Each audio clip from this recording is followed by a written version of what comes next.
Welcome to Irish Football Weekly, where we talk Notre Dame football here on The Grueling Truth. My name is Josh Benjamin, host of The Real Deal as well. And my co-host, Tony Hunter, he was a former Irish tight end. And I always say this every time we introduce Tony because I think it's remarkable that a tight end in that day got drafted 12th overall in the first round by the Buffalo Bills in the 83 draft. Tony, how you doing? Doing great today, Josh. Doing great. Awesome. So you can catch us weekly on our website, thegruelingtruth.net, Stitcher, Spreaker, iTunes, Google Music, and iHeartRadio to all those listeners out there. This week we talk about the Nevada game, which I'll kind of bring up here in just a second, but we'll also talk about the matchup coming up this Saturday against the Michigan State Spartans. So last week, Tony, 39-10 win over Nevada in the home opener, and they look pretty impressive. What are some things that you saw that you liked out of the Irish? Yeah, I agree, Josh. I thought the Irish looked very impressive. Offensively, we were explosive again. I think we're developing into one of the more explosive offenses in all of college football. Defensively, I thought we were better last week than the week before. And it'll be interesting to see how we continue to grow because that our secondary is young. And defensively, I think there are some things that we need to shore up. But it'll be interesting to see how these young guys develop over the course of the season. Well, I'm going to throw some stats out there. So Deshaun Kaiser was 15 of 18. He got pulled, I believe, either towards the end of the third quarter or the beginning of the fourth. I can't remember exactly. But he was 15 of 18 with 2 touchdowns. Josh Adams, who had a great day as far as yards per carry, 10 rushes for 106 yards, so an average of over 10 yards a carry, which is awesome for a running back. And then St. Brown had 6 catches for 85 yards, along with C.J. Sanders having almost 50 yards on 5 catches and a touchdown reception. And so the offense, if we want to talk about it for a few minutes, Tony, is what Coach Kelly said they were. They were balanced, and they got to do whatever they wanted to do as far as an offensive standpoint. I agree. I'll tell you, I really like Kaiser as a quarterback. I think his potential is unlimited, and I really think he could possibly play at the next level if he continues to mature. The guy that's standing out for me right now as a wide receiver is St. Brown. I think he's a great athlete. I think he's the moment's not too big for him when he gets out there, and it'll be interesting to me to see which of these receivers are going to move to the forefront and really become the go-to guy. We normally have a guy every year. Will Fuller was that for us last year. We normally have a guy every year that steps up as a receiver and says, I'm the go-to guy. Torrey Hunter right now, he's hurt, and I'm not sure if he's going to play, but I think it's looking better for him. He's going through the concussion protocol thing. But I'd like to see Torrey step up this week and become the receiver that I know he can become. Well, going with the receivers and what you talked about, I believe all of them have great poise and great moxie as receivers when it comes to the ball distribution. I don't see any type of conflict amongst each other. I mean, St. Brown had 6 catches. C.J. Sanders had 5. I know Torrey Hunter Jr. was out last week with a concussion, but it seems like they're a great unit together. Take pride in that, Tony, and I commend those young men for coming together because nowadays, and maybe correct me if I'm wrong, but it seems like there's that number one receiver, and then there's it goes down in the rankings 2, 3, and so on, and it kind of fell on the roll. But now, I mean, as far as their offense is concerned, those guys contribute heavily. Right. And you know what? I think they realize that they're in a very fortunate situation to have Deshaun Kaiser as a quarterback and to be in an offense that's so wide open. They'll get a lot of opportunities to produce. And as a receiver, as a former receiver myself, you can't ask for any more than that. If you're getting the opportunity, take advantage of it. And I think those guys are trying to do it right now, especially St. Brown. He stands out in my mind, and I'm looking forward to Torrey Hunter Jr. stepping up and showing what he has to offer. Well, speaking of Torrey Hunter Jr., he's back in the lineup this week as the top X receiver, and so good. They have all those guys back now, ready to go for this Michigan State team. And I want to just briefly talk about the offense just a little bit more, because we have to give kudos to two sets of people. First of all, the coaching staff, the offensive coordinator, having that balance and being able to count on all these different players, because definitely all 11 have to play their position and play it well, and they are. And the second group I want to talk about briefly is the offensive line. That left side, and I know as a whole they do an excellent job, but that left side, leading with McGlinchey, who is also a captain, they just do well together. They communicate well. I see him pointing and communicating on the line of scrimmage before the play, and an audible possibility. And so they do an excellent job of communicating and making sure the play gets ran the proper way. Yeah, they do. And I think the offensive line is doing well so far. They're protecting Kaiser. He has plenty of time to do what he needs to do. And I hope that continues. We have to keep that guy healthy. If we can keep Kaiser healthy all year, I think we have a very good chance to do some good things this year. With the receivers, like I said, I really like St. Brown. I think he's ready to step into becoming the go-to guy. And the only thing that concerns me right now is the young defensive backfield. That kind of concerns me. I think defensively, I thought our pass rush, I thought our defensive line was a little more aggressive last week than they were the previous week. But the defense kind of concerns me a little bit because of the youth in the defensive backfield. Yes. Yeah, and to kind of piggyback off that, Nick Coleman will be the corner opposite of Luke this week, because Sean Crawford tore his Achilles last week and is out for the season. So that seems to be like a puzzle, a jigsaw puzzle. They're just plugging people in, and it's been, as a unit, and you can speak for this too, Tony, as a unit, whether it's defensive backs, receivers, defensive line, etc. If you guys don't have a stable personnel group that starts or meshes together, it's going to be tough when a communication comes along. Definitely. I can remember when Brian Kelly was first hired at Notre Dame, and one of the first quotes I remember him saying was that, where are the great Notre Dame defenses? I'm used to seeing Notre Dame have great defenses, and during my time up at Notre Dame, we had great defenses with Bob Crable, Dave Dorson, Stacy Durant. We had some great defensive players, great athletes on that side of the ball. And I'm looking for those guys to step up and become the kind of defense that I'm sure they're talented enough to become. Yeah, and the good thing is they only gave up 10 points, and the fact that they did have some issues with injuries and some communication things, and just bouncing back from that Texas loss and giving up 50 points, they did come together, and I think their attitude was much different. Do you agree? Yeah, I agree. I thought they looked much more aggressive. I thought they got after the quarterback. That first game against Texas, I don't think that quarterback, the freshman, was touched before the third quarter of the game. And his uniform looked like he had just come out of the locker room to start a game in the third quarter. So I think they're addressing the issue, and I hope it continues. Some things that made me more comfortable about this team as a whole was they didn't play to their opponent's ability. And I was a little afraid of that with Texas.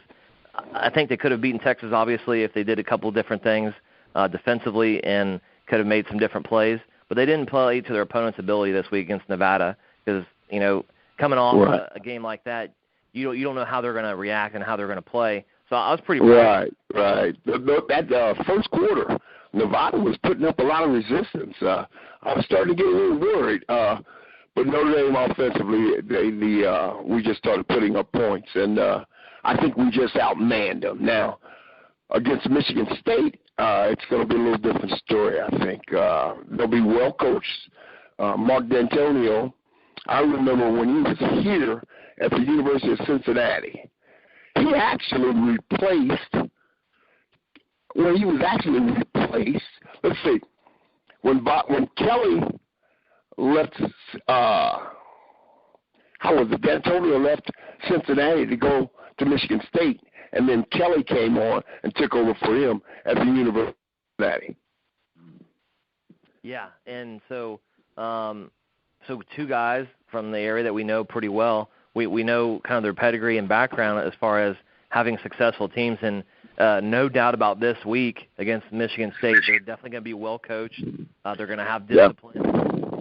They're not going to have these miscues, at least what I think anyway. No penalties, like kind of what the Irish had a little bit in that first quarter against Nevada, and that's kind of what kind of stalemated it a little bit as well as Nevada's play. But I totally agree, Tony, when it comes to this week's a big week. I believe the Spartans are rated number 12 in the nation. And so and the Notre Dame game for Michigan State is always a big game.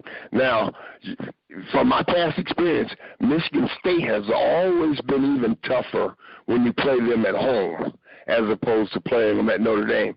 But they'll be ready. They have a good football team. They're ranked in the top 20, as you said. And we'll have our hands full, no question about it. They're physical, they're well coached, and they're talented. So we better be ready to play. And going along with this matchup, this is their 78th meeting in which Notre Dame is in the lead with record-wise 48-28-1. And Coach D'Antonio is actually 3-4 record-wise against Notre Dame, and Kelly's 3-1 against the Spartans, for whatever that's worth. But those are probably thrown out the door and not looked at by any coaching staff on either side and any analysts when it comes to that, because these two programs right now are pretty good, and obviously because of their leadership. Yeah, definitely. I think D'Antonio, he's been up there at Michigan State for a while. So I think 8 years he's been there in Michigan State, and so he has a system in place, and he's a great recruiter. So I'm sure they have quite a few good football players on that team.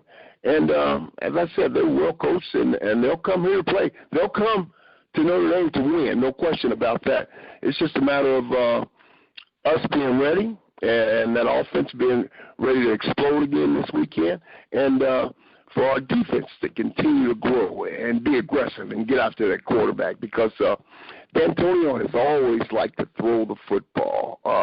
When he was here at the University of Cincinnati, he had some really good offenses, wide open offenses that were effective. They like to throw the football, and it's pretty much that same situation up at Michigan State. So we're going to have a lot of pressure is going to be put on the defense, and it'll be interesting to see if they rise to the task. Well, speaking of the defense, there's some different moves as far as the depth chart. Freshman safety Devin Studstill, who we talked about last week, made his first start last week, will start again this week. And Tavon Coney will start at will linebacker, and the guy that played last week, Greer Martini, the former will linebacker, which is the weak side, is now the number 2 middle linebacker behind Niles Morgan. So they adjusted a little bit for this week for whatever reason, or maybe someone showed a little more in practice and maybe even last week, but they got some moves in place on the defensive side.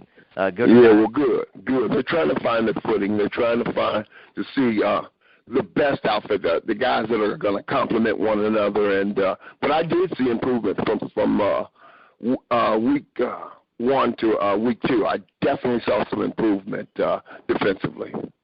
Yeah, I couldn't agree more. And some of the things that I think are keys for the Irish win this week is I think they need to start fast. Last week, like we just talked about, the first quarter was a little rough. It was. Very competitive. Too competitive. Yeah, exactly. And so they need to start fast. I think that's one of the things they need to preach this week. And the penalty aspect in that first quarter against Nevada, that needs to go away quickly and get mentally tough and disciplined there. Because you can't do that against the Michigan State Big Ten champion. No. They'll have a lot more football players. They'll have a a lot more players out there than the Nevada team did. And like I said, I think Notre Dame, I think we really outmanned Nevada. We wore them down. But I don't know if that will be the case against Michigan State. We'll have to play some good football, good, smart football. So going along with that, they got to play 4 quarters. They have to play 4 full quarters. I think against Nevada they played about 3.5. Right. So they got to play that full, and just like the Texas game, they got to be ready for that full amount of game time with all the starters and the guys that rotate in. Right. That's another thing that I thought was very impressive about Notre Dame. We went to Texas and we almost pulled that thing off. We probably should pull that game out. So I'm glad this weekend we're at home. We have Michigan State at home, so that's a good thing. Yeah, absolutely. Offensively, I think they need to establish that tempo and rhythm for the offense so they get comfortable quickly going along with that start fast mentality. And, some crucial things, third down conversions. I didn't check any percentages from last week because I didn't think it was an issue, but I think this week is going to be an issue, and they're going to punt the ball, and they're going to get the ball back and forth, and we got to be good on third down conversions and obviously the red zone. But another thing is creating some momentum for the crowd because we're at home. We're up there in South Bend, and whether it's a special teams play or a turnover, we got to have some big momentum plays for the Irish to consider winning this game. Do you agree? Oh, definitely. It's always an advantage for Notre Dame to play at home. We get a lot of support from our fans, and I tell you, when we come out of that tunnel, we're ready to run through a brick wall playing at Notre Dame. I don't care who it is that comes in at Notre Dame. We think we can win, and so I think they'll have that mindset when they come out on Saturday. And but it'll be a tough test. It'll be a tough test, but. I think offensively we can get it done. I really think offensively that's going to be the difference. If we're throwing that ball and we're connecting it and we're catching it, and I think that's going to be the difference in the game. I just want to talk about just a few players that I think need to have some good games and maybe even peek out into a starter position or peek out to make the difference in the win this week is, Torrey Hunter Jr. coming back from that concussion. I hope that he gets back to regular form and plays his ball game on offense and creates those big plays for that unit so that they can. Oh yeah, they need him. They need him bad. They need him. He's a captain. He's a captain. He has some playing experience. Very talented football player. I'm looking forward to see him come into his own. I'm looking to see a 5, 6, 7 catch game, and a touchdown or two. I'm looking for him to have his breakout game. I'm sorry. Yeah, and going along with those guys on offense, Folston, I'm eager to see him kind of break out a little bit more and more as he has been each game. He had a rushing touchdown last game against Nevada, and I'm eager to see him and Adams really hammer it together and grind it out on the forefront of the running game. Yeah, that's going to be important that we have a good, strong running game so that we can stay balanced. We don't want guys to be able to kind of pin their ears back and get after the quarterback, and we're taking a chance of getting our guy hurt then with Kaiser. But if you have a good, strong running attack and a balanced offensive attack, I think that's going to make all the difference in the world this year for our team. We're going to offensively, that's what's good. That's going to be the deciding factor on the type of season that we have this year. Yeah, I'm all in on that, and definitely the offense or the unit as a whole is leading this team to victories and making sure that all gets done. Defensively now, I want to see Daniel Cage.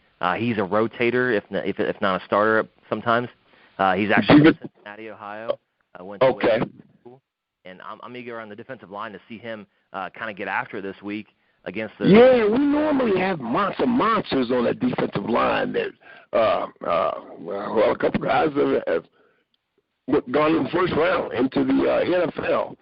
I haven't seen that type of impact from a defensive lineman so far this year from Notre Dame, but it's still early, and I'm sure the talent is there. So I'm looking for those guys to kind of show up and start making a name for themselves and start to dominate along that defensive line and get after the quarterback. We need some guys to start getting after the quarterback.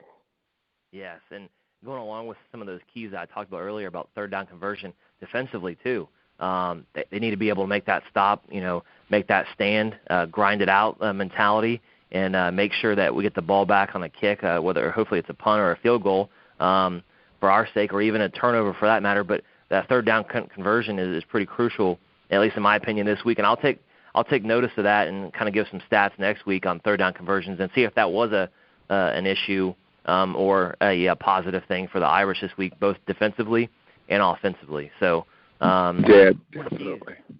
Yeah. So, Tony, last week we talked about the 3 toughest picks of the week. Okay.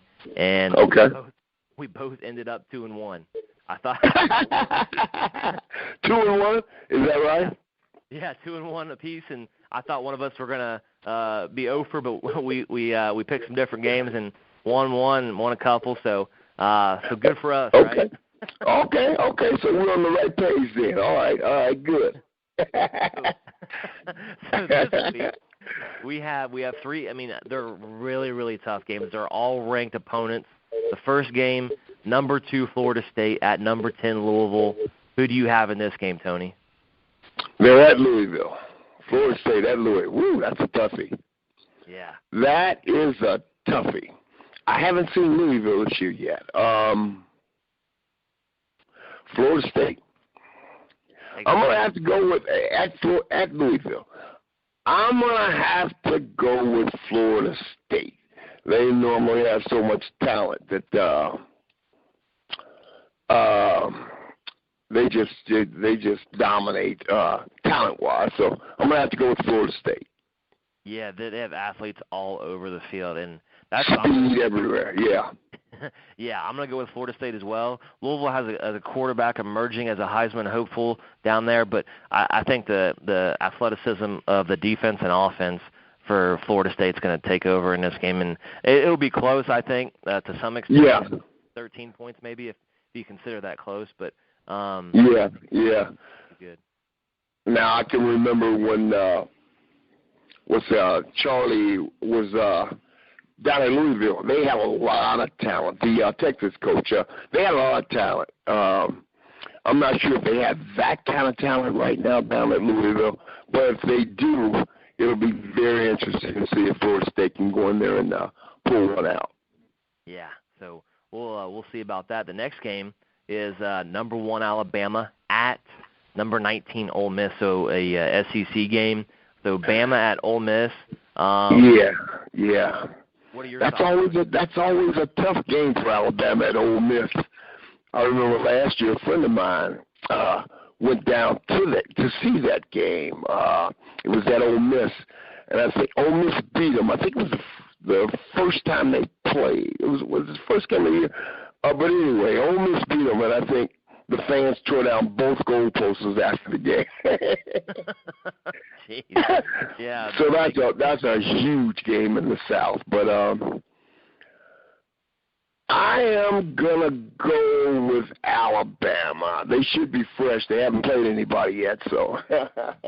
Yeah, that's for sure. Looking at their schedule, and I'm right. going with Bama too. I'm going with Bama as well. So I think they'll turn it around. I know, like you said, tough games down there, big games, of course, for conference title contention, and so I'm going to go with Bama in that case.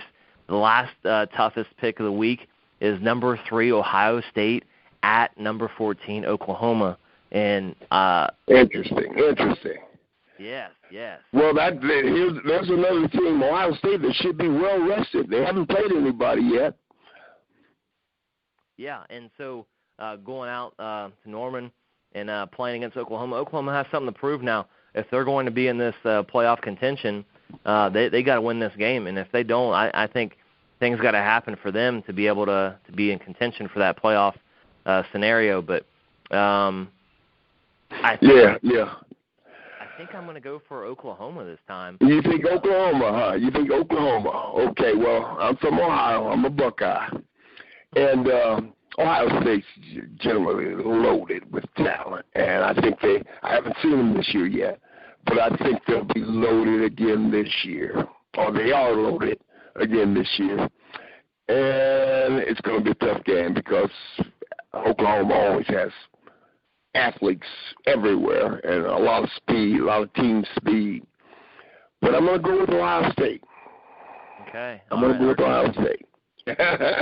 Our difference maker right there. We'll see how we either going to be 1-2 or 2-1, one of us. So yeah, Urban Meyer's a great recruiter, man. I just think he's done a fantastic job of bringing talent back into Ohio State. It reminds me of the old days when Woody Hayes was there, and the guys. I mean, he'd get the top guys from the state of Ohio year in, year out.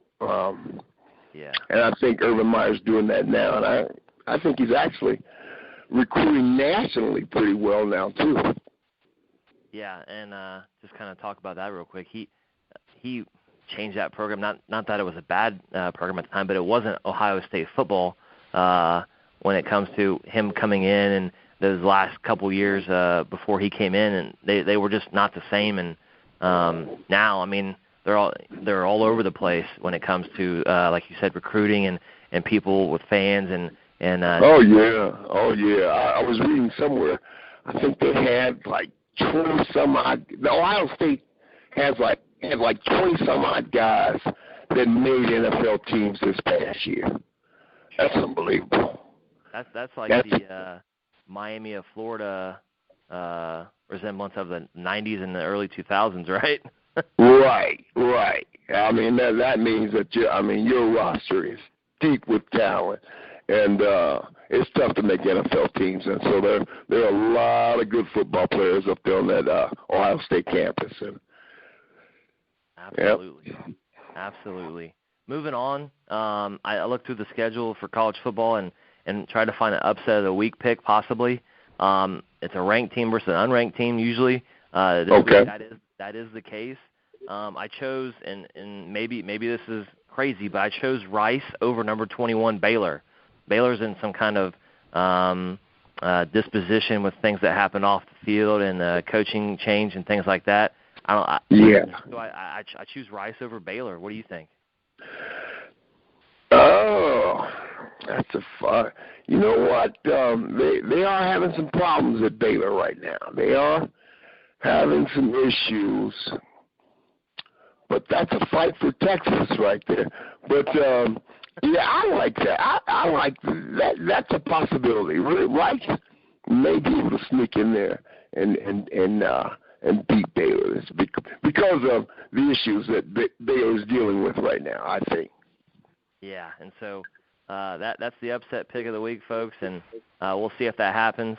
Kind of referring to last week with the upset of the week, we had Virginia at number 24 Oregon. Oregon won, so I didn't do so well on that one. Yeah, okay, Oregon, all right. Yeah, Oregon won that one, and so it's time, Tony. It's Irish prediction time. Give us a score and give us who wins, and anything else you'd like to add to that. Okay, I see this being a close game. It always is, it seems like, against Michigan State. And I see us offensively putting up 35 points. I see Michigan State putting up 28, 35-28. Irish win. 35-28. Irish. Okay. I'm typing this in here so I can save it for next week so we can talk about it. Okay. Because last week you had the Nevada score right, and I was really. Yeah. Yeah, you had. Let me check back in my notes here. You had. You were really close. It was 30-14. You had for the Irish score, and it was 39-10. So you were really close. Really. Wow.